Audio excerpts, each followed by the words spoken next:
আমি এই মুহূর্তে কথা বলতে চাই যে সেনা প্রধানের বক্তব্যে 25 তারিখ যে বক্তব্য তিনি দিয়েছিলেন তার বক্তব্যে কারা ভয় পেলেন এবং সেনা প্রধান কি তার কাজকর্ম শুরু করে দিলেন, এই প্রসঙ্গটা নিয়ে এই মুহূর্তে আপনাদের সামনে কথা বলবো। আমি বলতে চাই, আমি যেটি বলছি যে সেনা প্রধান বিষয়ে কথা ফুল স্টপ টানা যাচ্ছে না, কথা চলবে, কথা চলতে থাকবে। সেনাপ্রধান 25 ফেব্রুয়ারি রাওয়া ক্লাবে যে বক্তব্য দিয়েছিলেন, জাতিকে যে সতর্ক করে দিয়েছেন, সেই সতর্ক বার্তার ফলে সেনা প্রধান বিরোধী শিবিরে, আওয়ামী লীগ বিরোধী শিবিরে, দেশ বিরোধী শিবিরে একটা ভীতির সঞ্চার হয়েছে, একটা ভীত কেঁপে উঠেছে। সেনা প্রধানের দীর্ঘদিনের নীরবতায় তারা ভেবেছিল যে আমরা যা করব তাই সই, যেটি করব সেটি হবে। কিন্তু 25 তারিখের সেনা প্রধানের বার্তায় আপনারা খেয়াল করে দেখবেন, যারা বিশেষ করে সাইবার সন্ত্রাসী, দেশ বিরোধী, দেশদ্রোহী, বিদেশে বসে যারা সন্ত্রাসী কর্মকাণ্ড করছে দেশে, বিশেষ করে প্যানিক ভট্ট, গং, তার সঙ্গে আরো আছেন, তাদের শিবিরে কিন্তু ভীতির সঞ্চার হয়েছে। আপনারা 2-1 দিনের অ্যাটিটিউড যদি তাদের খেয়াল করেন তাহলে দেখতে পাবেন যে তারা ভয় পেয়ে গেছে। তারা বহুদূর স্বপ্ন দেখে ফেলেছিল। তাদের কেউ কেউ সরকারের উপদেষ্টা হবার স্বপ্ন দেখছিল, দেশের দায়িত্ব নেবার স্বপ্ন দেখছিল, দেশে ফিরবার জন্য লাগেজ গোছানো শুরু করে দিয়েছিল, ইত্যাদি নানান কিছু। আমি তো বলতে চাই তারা দেশে আসুন, দেশে আসা মাত্র তারা আটকে যাবেন। শুধু তাই নয়, যেটি চারিদিক দিয়ে খবর পাওয়া যাচ্ছে, তারা যেখানে যেখানে অবস্থান করছেন সেখান থেকেও তারা ধরা খেয়ে যাবেন, তেমনটাই কিন্তু শোনা যাচ্ছে, আলামত পাওয়া যাচ্ছে। কারণ বাড়াবাড়ির একটা সীমা পরিসীমা আছে। বেশি বাড়াবাড়িটাকে স্বয়ং আল্লাহ পাক পছন্দ করেন না। সেই বাড়াবাড়ি মানে একটা জাতিকে কিভাবে ধ্বংস করে দেওয়া যায় ক্ষুদ্র স্বার্থে, একটা দেশ, একটা জাতি, একটা রাষ্ট্র, যে রাষ্ট্রটা সফলভাবে এগুচ্ছিল, নানা ব্যর্থতা আছে, নানা নেতিবাচক কর্ম আছে, কিন্তু তারপরে দীর্ঘদিন ধরে একটি রাষ্ট্র এগিয়ে যাচ্ছে। সেই রাষ্ট্রটাকে ব্যর্থ করবার জন্য বিদেশ থেকে বসে নানা রকম হুমকি ধামকি, সন্ত্রাসী কর্মকাণ্ড চালিয়ে যাওয়া হচ্ছে। তারা ভাবছে যে তাদের ধরবার কোনো কেউ নেই, কিন্তু দিনটা শেষ হয়ে যাচ্ছে, যার কারণে তাদের মধ্যে ভীতির সঞ্চার হয়েছে। আপনি চিন্তা করুন, এই যে প্যানিক ভট্টদেরকে বাংলাদেশের কিছু মানুষ ইমাম মনে করেন, ইমাম সাহেব মনে করেন, এই মনে করা থেকেই বাংলাদেশকে ধ্বংস করবার ইমাম সাহেব নির্দেশ দেন, ধ্বংস করবার ধ্বংসযজ্ঞের ঝাঁপিয়ে পড়েন। সেই ইমামদেরকে ধ্বংস করা আল্লাহ নিজে, আল্লাহ স্বয়ং ধ্বংস করবেন, সময়টা মনে হয় ঘনিয়ে এসছে, সেটি মনে হচ্ছে। তাদের মধ্যে ভীতির সঞ্চার হয়েছে ইতোমধ্যে। এখন প্রশ্ন হচ্ছে, সেনা প্রধান যে জাতিকে সতর্ক করে দিলেন, এনাফ বললেন, আপনারা থামুন, সেনা প্রধান কি কাজ শুরু করেছেন? খানিকটা কাজ শুরু হয়ে গেছে। আমি বৃহস্পতিবারে কথা বলছি আপনাদের সঙ্গে, যেই মুহূর্তে বুধবারে একটি বড় ধরনের ঘটনা ঘটে গেছে। আমাদের সর্ববৃহৎ উন্নয়ন অংশীদার, এই মুহূর্তে সর্ববৃহৎ আর্থিক বাজেটের কাজ যে হচ্ছে রাশিয়ার সঙ্গে রূপপুর পারমাণবিক বিদ্যুৎ প্রকল্পের, সেই প্রকল্প বাস্তবায়নকারী সংস্থা রাশিয়ান পারমাণবিক শক্তি কর্পোরেশন রোসাটমের মহাপরিচালক বাংলাদেশ সফর করতে এসেছেন। এই রোসাটম মহাপরিচালক আলেক্সি লিখাসেভ, তিনি বুধবার বাংলাদেশের রাষ্ট্রীয় কর্তৃপক্ষের কারোর সাথে সাক্ষাৎ করবার আগে প্রথম সাক্ষাৎটি করেছেন সেনা প্রধানের সঙ্গে। আমি যদি ওয়ারেন্ট অফ প্রেসিডেন্স অনুযায়ী বলি, সেনা প্রধান অনেক নিচের দিকে অবস্থান, কিন্তু আমি বারবারই বলি, বাংলাদেশে এই মুহূর্তে সেনা প্রধান যেদিকে আঙ্গুলে নির্দেশ করবেন ক্ষমতা কিন্তু সেদিকে হেলে পড়বে। ওয়ারেন্ট অফ প্রেসিডেন্স অনুযায়ী তিনি যত নিচে হন না কেন, 1 নম্বর রাষ্ট্রপতি, 2 নম্বর প্রধানমন্ত্রী, প্রধান উপদেষ্টা তো কোনো সংবিধানে পদ নেই, কিন্তু প্রধানমন্ত্রীর দায়িত্বপ্রাপ্ত একজন ভারপ্রাপ্ত আছেন, নাম তার প্রধান উপদেষ্টা। এই মহাপরিচালক অ্যালেক্সি লেগাসেভ প্রথম সাক্ষাৎ করেছেন সেনা প্রধানের সঙ্গে, প্রধান উপদেষ্টার সঙ্গে নয়। কিন্তু গতকাল দিনের প্রথমার্ধে সাক্ষাৎ করেছেন সেনা প্রধানের সঙ্গে রাশিয়ান রাষ্ট্রদূত সহ।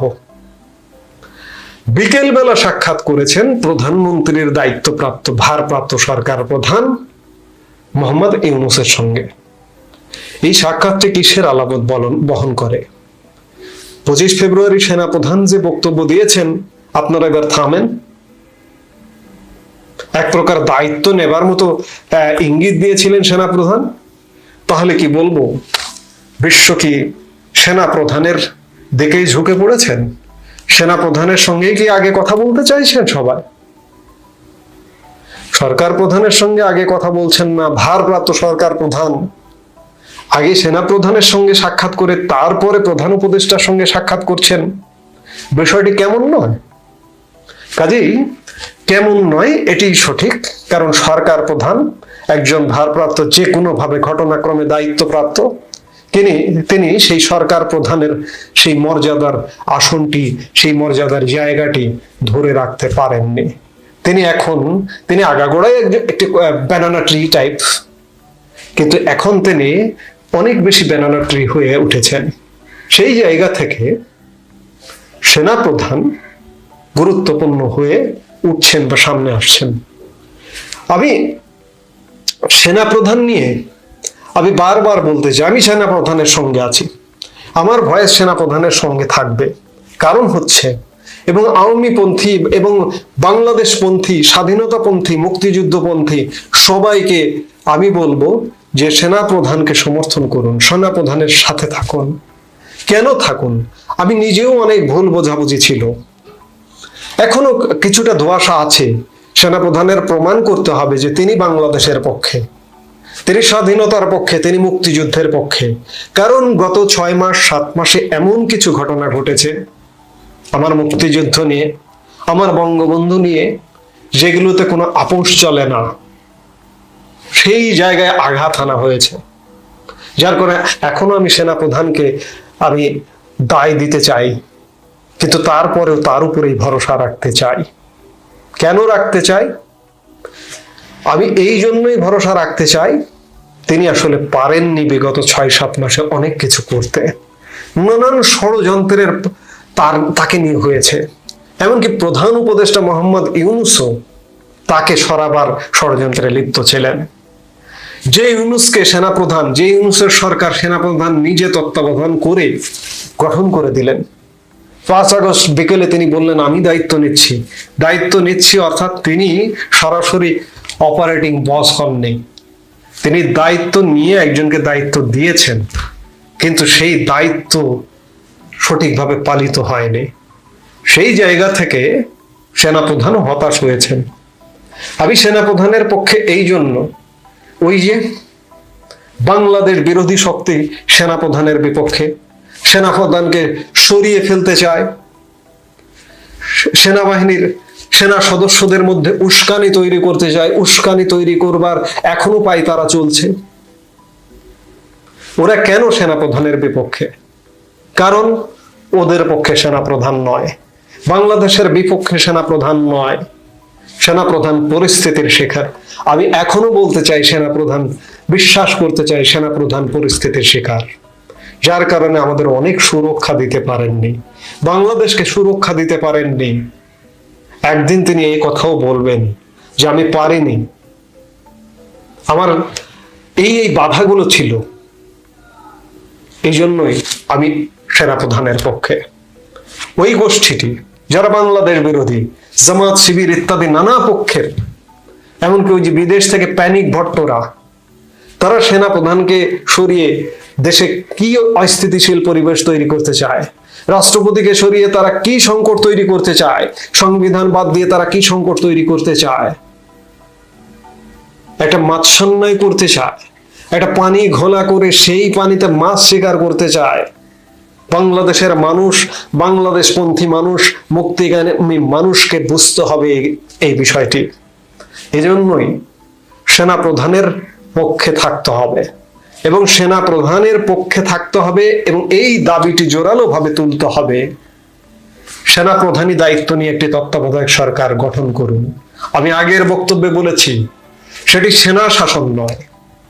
1990 সালে যে শাসনটি হয়েছিল, প্রধান বিচারপতি তৎকালীন শাহাবুদ্দিন আহমেদ, সেই শাহাবুদ্দিন আহমেদের যে সরকারটি হয়েছিল তেমন একটি অস্থায়ী সরকার এবং সেটি সেনা প্রধানের নেতৃত্বে। আমি আগের বক্তব্যে, গতকালকের বক্তব্যে বলেছি যে তিনি 3 মাস মেয়াদী সেনা শাসন নয়। আমি কিন্তু বলছি সেনা শাসন হলে রাজনীতি করা ইত্যাদি বন্ধ হয়ে যাবে, সেটি নয়। রাজনীতি চলবে, সেনা প্রধানের নেতৃত্বে একটি সরকার পরিচালিত হবে 3 মাস, শুধুমাত্র নির্বাচনকালীন একটি সরকার। নির্বাচন দেবেন, রাজনৈতিক কর্তৃপক্ষের হাতে ক্ষমতা হস্তান্তর করবেন, চলে যাবেন ব্যারাকে, চাকুরিতে ফিরে যাবেন সেনা প্রধান। আমি এই দাবিটি বারবার তুলতে চাই, আপনারাও তুলুন, আপনারাও কণ্ঠ উচ্চে তুলুন, সোচ্চার হন। নইলে এই দেশকে যেভাবে কুচক্রীরা ষড়যন্ত্র করছে, এই দেশকে নিয়ে আরো লীলা খেলা খেলতে চায়, এই লীলা খেলা বন্ধ করতে হবে আপনার আমার সবার। কাজেই সেনাপ্রধান যে বক্তব্য দিয়েছেন 25 ফেব্রুয়ারি, তিনি কি কাজ শুরু করেছেন? হয়তো তিনি কাজ শুরু করছেন। আমরা সেটাই প্রত্যাশা করি যে তিনি কাজ শুরু করুন এবং স্বল্পমেয়াদী সময়ের মধ্যে একটি নির্বাচন দিন। আবারও বলতে চাই, মোহাম্মদ ইউনূসকে দিয়ে অবাধ, নিরপেক্ষ এবং সারা পৃথিবীব্যাপী একটি গ্রহণযোগ্য নির্বাচন অনুষ্ঠিত হওয়া সম্ভব নয়। সেটি নয় যে মোহাম্মদ ইউনূস এবং মোহাম্মদ ইউনূসের সরকার সেটি প্রমাণ করে দিয়েছে। কাজেই সেনা প্রধানের নেতৃত্বে তত্ত্বাবধায়ক সরকারের বিকল্প কোনো উপায় এই মুহূর্তে